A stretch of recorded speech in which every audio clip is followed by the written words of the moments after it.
পুরুষ মানুষের মজবুরি বলে কিছু হয় না, কারণ তারা ছোটবেলা থেকে প্রচন্ড জেদি হয় এবং তাদের জেদগুলো পূরণ করাও হয়।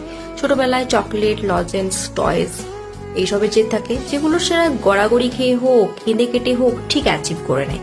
একটু বড় হলে সাইকেল, তার থেকে একটু বড় হলে বাইক, বাইকটাও কিন্তু নাওয়া খাওয়া ছেড়ে করে হলেও ঠিক তারা জেদে নিয়ে নেয়।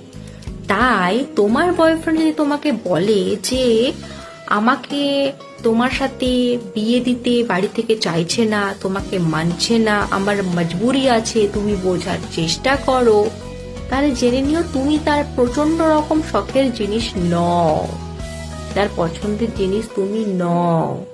কারণ ওদের জেদ, ওদের ভালোবাসা ভয়ঙ্কর রকম হয়, যার কাছে সবকিছু হার মানে। তো এটা যত তাড়াতাড়ি তোমরা বুঝতে পারবে তত ভালো।